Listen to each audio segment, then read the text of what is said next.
প্ৰশ্নটো হ'ল জৈৱিক বিবৰ্ধক কি বুজাই লিখা। খেতি পথাৰত শস্যৰ বেমাৰ আৰু কীট পতংগৰ পৰা ৰক্ষা পাবলৈ প্ৰয়োগ কৰা কীটনাশক দ্ৰব্য আৰু অন্যান্য ৰাসায়নিক দ্ৰব্য ব্যৱহাৰৰ পিছত এইবিলাক যেতিয়া খেতিত প্ৰয়োগ কৰা হয় আৰু এইবিলাক কাৰ্যকৰী হয়, কিছু পৰিমাণে কিছু অংশ মাটিত ৰৈ যায় আৰু কিছু অংশ পানী লৈ যায়। মাটিত থাকি যোৱাখিনি উদ্ভিদে পানী আৰু খনিজ লৱণ শোষণৰ সময়ত উদ্ভিদ দেহত আৰু পানীৰ পৰা জলজ উদ্ভিদ আৰু প্ৰাণীৰ দেহত প্ৰৱেশ ঘটে। মানে এই পদাৰ্থবিলাকৰ কীটনাশক দ্ৰব্য আৰু অন্যান্য ৰাসায়নিক পদাৰ্থবিলাক এনেদৰে উদ্ভিদ দেহত আৰু প্ৰাণীৰ দেহত প্ৰৱেশ ঘটে। এনেদৰে এনে পদাৰ্থ খাদ্যৰ শৃংখলত প্ৰৱেশ কৰে আৰু ইহঁত অক্ষয়িষ্ণু হয়।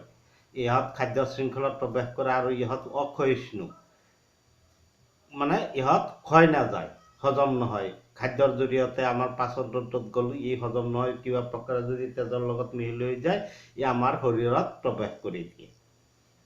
খাদ্যৰ শৃংখলত মানুহবোৰ একেবাৰে শীৰ্ষত থাকে। এই খাদ্যৰ শৃংখলত মানুহবোৰ একেবাৰে ক'ত থাকে? টপ শীৰ্ষত, হয়নে? থাকে বাবে আমাৰ শৰীৰত এনে পদাৰ্থ বেছিকৈ জমা হয়। মানে মানুহৰ শৰীৰত এনে পদাৰ্থবিলাক বেছিকৈ জমা হয়। মানুহৰ শীৰ্ষত আছে, সেইকাৰণে এনে পদাৰ্থবিলাক মানুহৰ শৰীৰত আটাইতকৈ বেছি পৰিমাণে জমা হয়। এই পৰিঘটনাকে জৈৱিক বিবৰ্ধক বোলে। এই গোটেই পৰিঘটনাটোক খেতি পথাৰত প্ৰয়োগ কৰাৰ পৰা মানুহৰ শৰীৰত জমা হোৱালৈকে এই গোটেইখিনি পৰিঘটনাটোক কি বুলি কোৱা হয়? জৈৱিক বিবৰ্ধক বোলে। এই গোটেই পৰিঘটনাটো হৈছে তাৰমানে খেতি পথাৰত ইহঁতৰ প্ৰয়োগ আৰু মাটিত ৰৈ যোৱা, পানীলৈ গুচি যোৱা, মাটিৰ পৰা উদ্ভিদ দেহত প্ৰৱেশ আৰু পানীৰ পৰা জলজ উদ্ভিদ আৰু জলজ প্ৰাণীৰ দেহত প্ৰৱেশ কৰে। তাৰ পৰা এনেদৰে খাদ্যৰ শৃংখলাত প্ৰৱেশ কৰে আৰু খাদ্যৰ শৃংখলাৰ জৰিয়তে শৰীৰত থকা মানুহৰ শৰীৰত প্ৰৱেশ কৰা গোটেই পৰিঘটনাটোকে জৈৱিক বিবৰ্ধক বোলে। এতিয়া আমি আলোচনা কৰিবলৈ আগবাঢ়িছো 268 পৃষ্ঠাৰ প্ৰশ্নাৱলীৰ প্ৰথমটো প্ৰশ্ন, পৌষ্টিক স্তৰ কি? উদাহৰণসহ এটা খাদ্য শৃংখলৰ বিভিন্ন পৌষ্টিক স্তৰৰ বিষয়ে লিখা। খাদ্য শৃংখলৰ প্ৰতিটো স্তৰক একোটা পৌষ্টিক স্তৰ বোলে। যেনে সেউজীয়া উদ্ভিদ উৎপাদক, ইহঁতক ভক্ষণ কৰা তৃণভোজী প্ৰাণীবিলাক প্ৰাথমিক উপভোক্তা, ইহঁতক খোৱা মাংসভোজী প্ৰাণীবোৰ দ্বিতীয় উপভোক্তা, তৃতীয়টো পৌষ্টিক স্তৰ, হয়নে? এই কথাটো।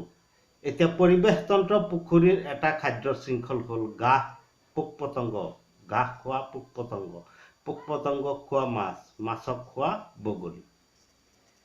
ইয়াত উৎপাদক, ইয়াত ঘাঁহ হ'ল উৎপাদক, কিয়নো ইহঁতে নিজৰ আহাৰ নিজে তৈয়াৰ কৰি লয়। এই খাদ্য শৃংখলৰ প্ৰথম পৌষ্টিক স্তৰ। এইটো হ'ল খাদ্য শৃংখলৰ প্ৰথম পৌষ্টিক স্তৰ। প্ৰাথমিক উপভোক্তা, ঘাঁহ খোৱা পোক-পতংগবোৰ হ'ল প্ৰাথমিক উপভোক্তা আৰু খাদ্য শৃংখলৰ দ্বিতীয় পৌষ্টিক স্তৰ। ই দ্বিতীয়টো পৌষ্টিক স্তৰ গঠন কৰে।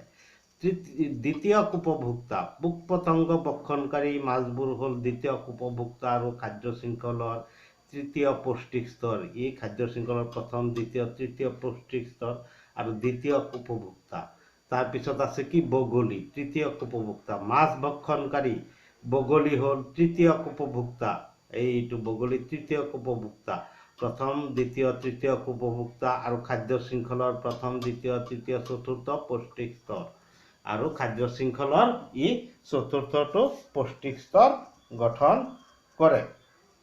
এইটো পুখুৰী এটা পৰিস্থিতি তন্ত্ৰৰ এটা খাদ্য শৃংখলৰ বিভিন্ন পৌষ্টিক স্তৰবোৰ হ'ল এইখিনি। এতিয়া আলোচনা কৰিবলৈ আগবাঢ়িছো 261 পৃষ্ঠাৰ প্ৰশ্নাৱলীৰ দ্বিতীয়টো প্ৰশ্ন, পৰিস্থিতি তন্ত্ৰত বিয়োজকৰ ভূমিকা কি? এই পৰিস্থিতি তন্ত্ৰত বিয়োজকৰ ভূমিকা কি?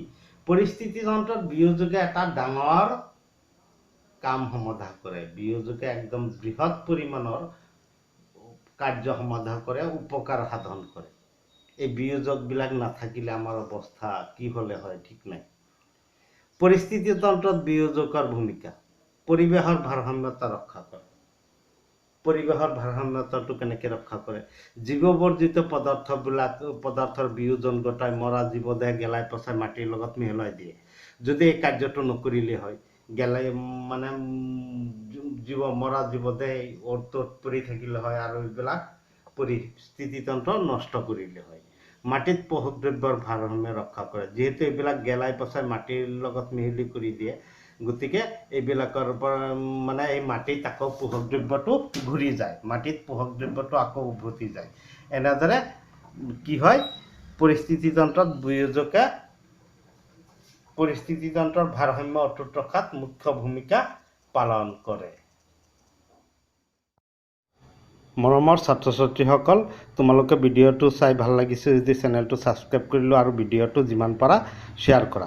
তোমালোকৰ অধিক কিবা জানিবলগীয়া থাকিলে কমেণ্ট কৰিব পাৰা।